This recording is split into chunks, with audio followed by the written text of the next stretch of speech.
Hello everyone, my name is Elena and today I will be interviewing Simeon a Nova alumni with a Masters of Arts diploma in the field of intelligence and international security from King's College London. Currently, he is working at the Institute for Strategic Development based in the UK as a Strong Cities network analyst, network manager. So my first question would be, how would you describe your experience studying liberal arts and sciences in The Hague? What does a master's diploma in intelligence and international security encompass? Right.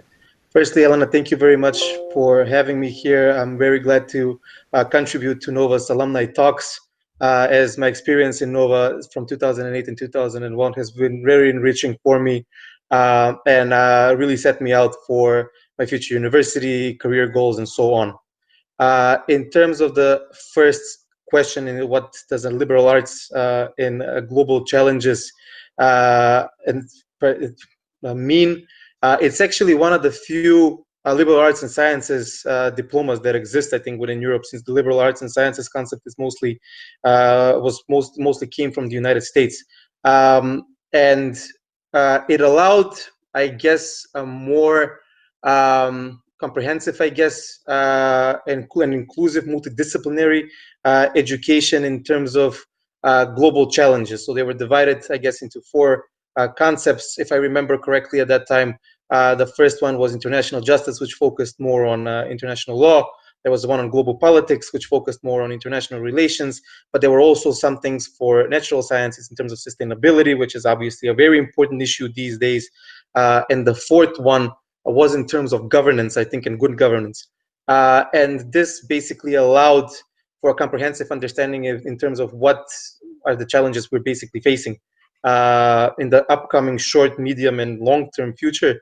So it gives a good standing if anybody's interested, obviously, in working towards solving these goals.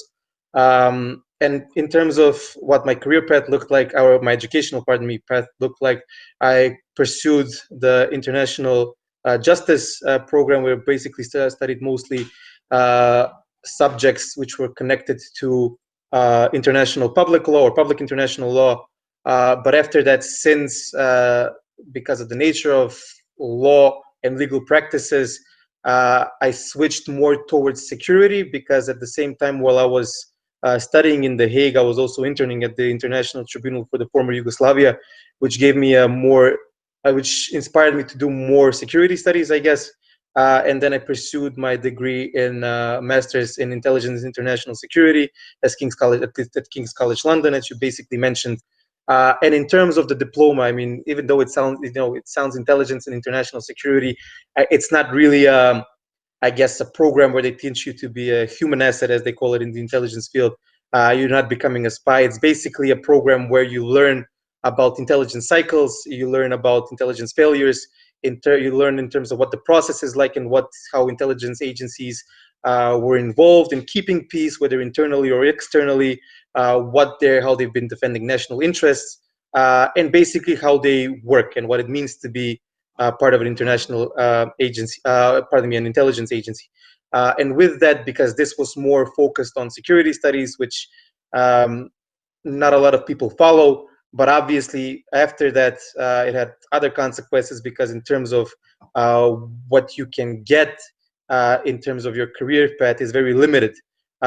Security is usually provided by the state. So if you pursue a degree in security studies, in terms of career aspects afterwards, you can either work in one of the security service providers within the state, whether it's the police, whether it's the intelligence services, whether it's the army, whether it's financial intelligence, I mean, the entire broader intelligence community, or work towards companies that are working closely in security, but they are very limited. It's not something like a bank, for example. It's not something like a legal office or legal firm. It's very much limited.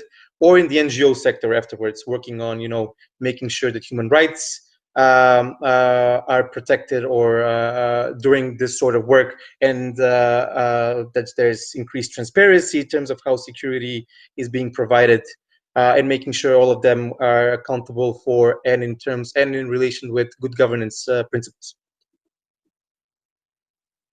So you mentioned working in the NGO sector. As I now know you're in the Institute for Strategic Development. Could you describe what your average workday consists of and what your job is actually? Yeah. Firstly, one thing to mention, it's the Institute for Strategic Dialogue. Because we do a lot of when it comes to the work that we're doing, which is focused on all aspects, I would say, in preventing and countering violent extremism, which can lead to terrorism. So basically, as an NGO, we are not as I mentioned before, as the police, for example, security providers.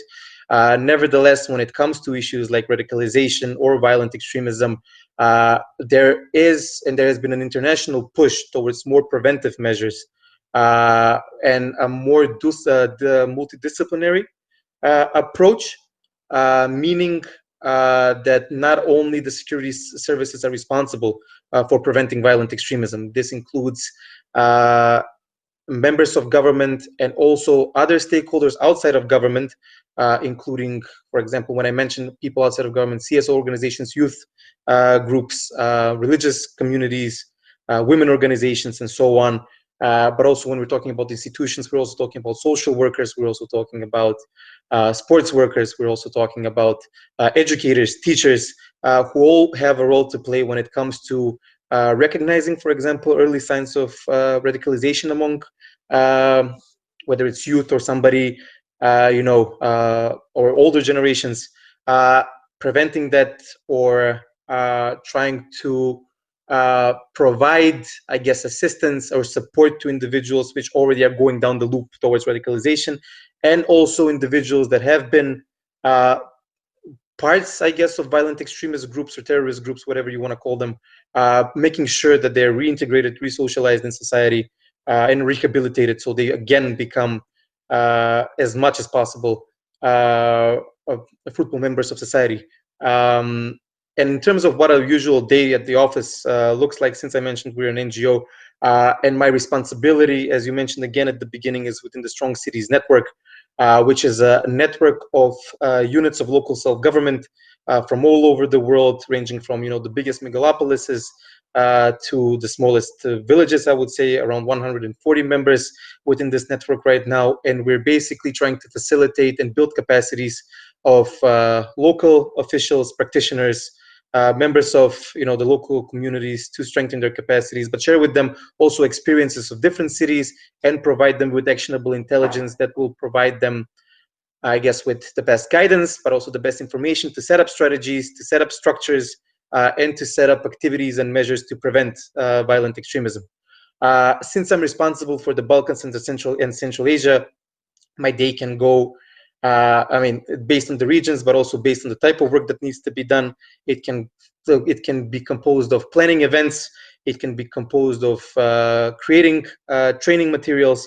It can be composed of connecting different individuals, and it can be composed of also thinking of what are new tools that we can use to help stakeholders on the ground and our beneficiaries to be able to improve their capacities to prevent violent extremism, and also strengthen, what's also important, strengthen social cohesion and community resilience.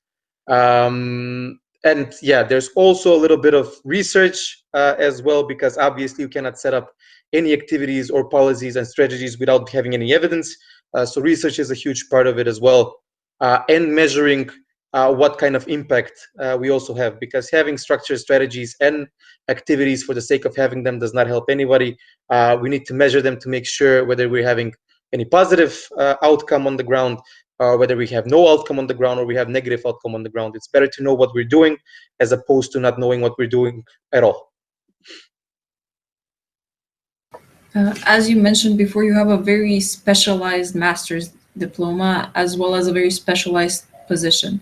So, as someone who has graduated in this field, what insights can you give to students hoping to follow a similar career path as yours? Are there any internships or extracurricular activities that you would suggest? Yeah, as I mentioned during the first question, obviously this is a more restricted field. So one of the things I would have wanted to know, for example, as I entered it, obviously was getting more information about what my career opportunities were after I finished my studies. It's as I mentioned, there are opportunities. Nevertheless, most of the jobs that are associated to this field are public jobs. Working within the international intelligence communities, working within ministries of interior, for example, or the army.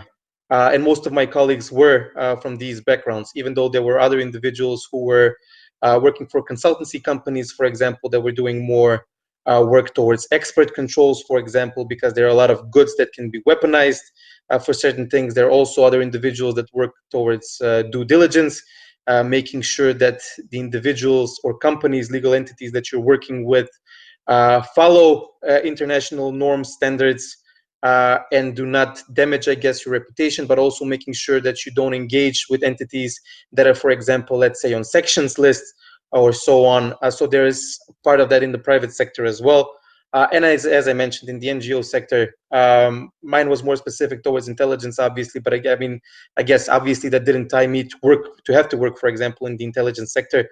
There are a lot of things, for example, that people can do in the NGOs field, whether it's through preventing violent extremism or terrorism, whether it's other security fields. For example, I did an internship right after my, or during actually, my master's degree at an organization called Vertic, which was responsible for verifying and monitoring international agreements, most of them which were associated to regulating weapons of mass destruction, so nuclear, chemical, and biological weapons. So there's that, for example, as well. There are opportunities, as mentioned, this is one in terms of internships, but obviously, I would say most of the people, I don't want to give any percentages because obviously I haven't done my research, but most of the people that are pursuing degrees in this sector will end up, I guess, working in the public sector within security. You also mentioned career opportunities. How did your high school experience at Nova help you with your career, especially as a Boris Trajkovsky scholarship student? Basically, Nova was the big. I can talk about this for a long time, but I'll short it down to the main things that helped me. In terms of guiding me, I guess in terms where I wanted to go, because obviously in high school everybody's too young, according to me, to know exactly what their career paths lie. Obviously, some do, which is great, but obviously not all of them know. And with, I guess, the system that I had at that time, especially during my third and fourth year of high school studies, the IB program, AP program, there's already give you an opportunity to see whether you would like the subjects you're studying. I personally took the AP program, so I took the government, the AP class in government, I guess, the comparative government, but I also took world history as well. And these were these were the main subject which basically, I guess, reassured me at that time that I wanted to be more within the social studies, even though at the same time I took calculus, I also took physics and so on, but I was definitely more interested in these fields. The second thing, apart from those programs, is that Nova was very helpful in terms of offering you a college council. I don't know whether it's called the same thing at this point, but knowing, because the application process to a university is an art of its own. I mean, you can be obviously the smartest person in the room, but again, even in terms of the application, the way you write your essays, the way you approach the SATs, for example, if you want to study in the United States or even in Europe for that matter, these days, there is an art to it, and somebody needs to tell you that you need to do all of these things. Luckily, at that point, I had a person next to me to be able to tell me these are the things that you need to do, and these are the opportunities in terms of where. And at that time, I wanted to do more international law, and as a result, I moved to The Hague to study international law there. Was a person to tell me this is a good university, this is another good university, so I don't have to look for myself. Obviously, each student, does most of the legwork on this as well, but it's very important when you have guidance, and that's, I guess, one thing that really lacks in other institutions and in other schools, and it's very helpful. So I guess those two things were key, and obviously I guess my classmates as well. And Nova also attracts some of the most ambitious people that I've met in the country. So having good peers that you can build off of each other, help each other as well, in terms of what you're doing, in terms of classes, in terms of the application processes, and so on, was very, very helpful. As a final question, do you have any final message to students wishing to pursue social sciences in the future as part of guidance? Yeah, I mean, that's one of the things. And in terms of social sciences, everything's an art. Nothing is definite. So there's a lot of room for creativity. There's a lot of room to, I guess, learn how the world. I mean, obviously through natural sciences you do that as well. But I mean, this is, I guess, more of a social, cultural, economic, I guess, traditions of the world, and I mean, as I said, every single individual has, I guess, their own interest. But in this regard, social sciences have led me to here. I don't regret any step that I've taken. So I'll go for it. Thank you for participating in our Alumni Talks interview. Thank you very much, Elena. And again, greetings to all the viewers. And I hope this was helpful. Bye-bye. Bye.